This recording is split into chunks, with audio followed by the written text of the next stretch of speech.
دیکھیں غالباً امام مالک نے ہی کہا تھا کہ اگر کوئی شخص میں کسی شخص کو دیکھوں کہ وہ آسمان میں اڑ رہا ہے اور سمندر پہ چل رہا ہے لیکن وہ اللہ کے نبی صلی اللہ علیہ وسلم کی ایک بھی سنت کو ترک کر رہا ہے تو I'll believe he is a magician and he is not a scholar. ٹھیک ہے، تو بات ہے کہ کچھ لوگ جو کرامات والے ہوتے ہیں اور بس تھپکی دے دی اور کیا کچھ کر لیا، اور ننگے پیر مشہور ہیں اور پتہ نہیں پیر پتہ نہیں کون کون سے پھوک والی، ہاں پھوک والی سرکار مشہور ہے کہ آپ ہر چیز پہ ہاتھ رکھیں جو پہ آپ ہوتا.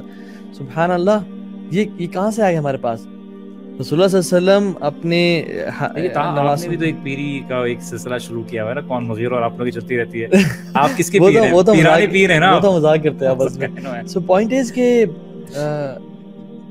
فقہی اختلافات میں لینینٹ ہوئیں، ٹھیک ہے، کسی کو کافر نہ کہیں، اور سارا اصولی اختلافات میں جو جب عقیدے کا مسئلہ آتا ہے وہاں پہ you have to be staunch. ٹھیک ہے، کسی کے سامنے سجدہ نہیں، کسی سے مسائل میں ہو جائے عقیدہ، ہاں عقیدے مسائل میں نہیں. ٹھیک ہے، اگر کوئی آج کل پیروں کے پاس کیا ہو رہا ہے، لوگ اپنے والٹس پھینک رہے ہیں، لڑکیاں ناچ رہی ہیں، جو ڈرگ پوری دنیا سے نہیں ملا وہ دربار سے مل رہا ہے.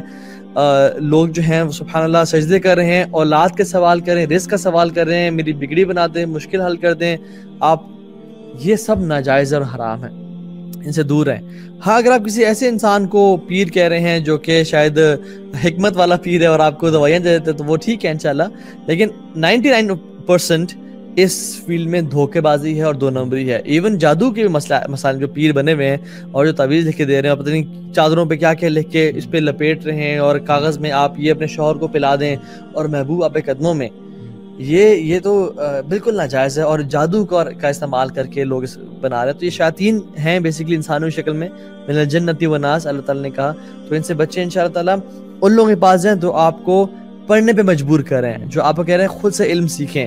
ہمارے پاس شفا کچھ نہیں ہے، اللہ کی طرف سے شفا آتی ہے، لیکن آپ خود پڑھیں جو آپ کو دعائیں دیتے ہیں، جو آتھینٹک دعائیں ہیں. آپ کے پاس جب اللہ ہے تو پھر آپ کو کس چیز کی ضرورت ہے؟ اما یجیب المضطر اذا دعا ویشف السوء. اللہ تعالیٰ کے علاوہ کون ہے جو دعا پوری کرتا ہے اور بیماری کو دور کرتا ہے؟ ایٹ دی سیم ٹائم جیسے سوال پوچھا گیا کہ مزاروں پہ جانا، Y would any Muslim want to go to any grave to be able to ask something when Allah is capable of giving them ان کی دعا پہ کہیں پہ بھی.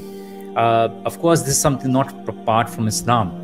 and مزاروں پہ جانا، مانگنا، yes ان کی جو رسپیکٹ ہے کہ وہ بہت بڑے جو اسکالر گزرے ہیں یا بہت بڑی شخصیت تھی یا انہوں نے عبادت میں یا اللہ سبحانہ تعالیٰ کی فرما برداری میں گزاری، بٹ اللہ سبحانہ تعالیٰ ہی زمین و آسمان کو کنٹرول کرنے والا ہے، اور ادھر جا کے مانگنے کی کوئی ضرورت نہیں ہے. Why was there need for the prophet صلی اللہ علیہ وسلم to break all the idols?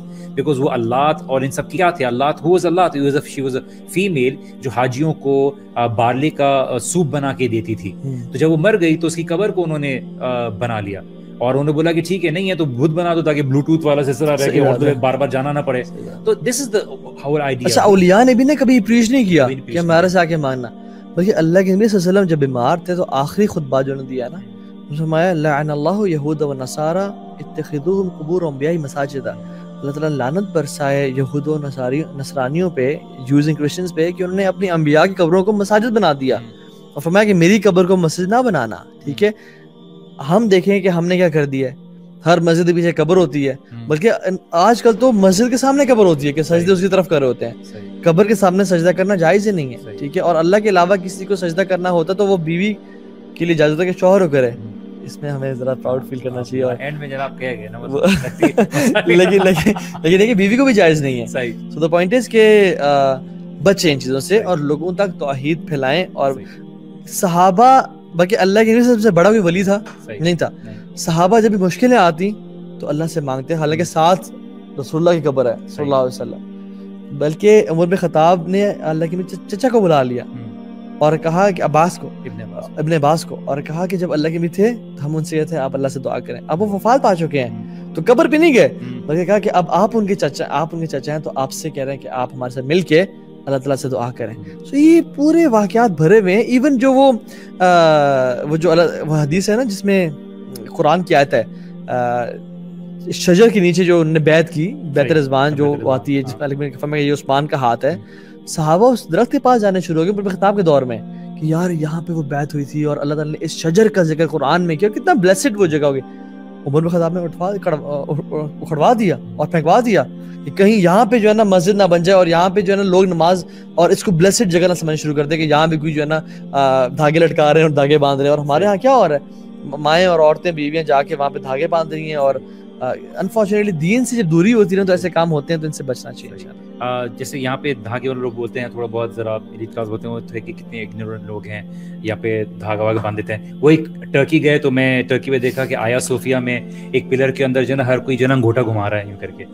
تو میں بیوی کے ساتھ تھا, میں نے دیکھا یہ کیا ہو رہا تھا. کسی سے پوچھا کہ دیکھیے اگر آپ یہاں پہ انگوٹھا, یہ سوراخ ہے, اس کا انگوٹھا ڈالیں گے, اگر آپ کا انگوٹھا گیلا نکلے گا تو آپ کی جو ہے مراد پوری ہو جائے گی. میں نے یہ برگر بنا دیا چیز کو, وہی چیز ہے نا. تو میں نے کہ کسی پر پتہ نہیں کو پلر کے اندر نیچے پیچھے بیٹھا ہوا زبان نکال کے بیٹھا ہوا. تو وہ ایک بلیف ہے, مطلب ہر جگہ وہ سکے پھینک رہے ہیں, وہ پیرس میں جا کے لاک لگا رہے ہیں, مزار بھی نہیں.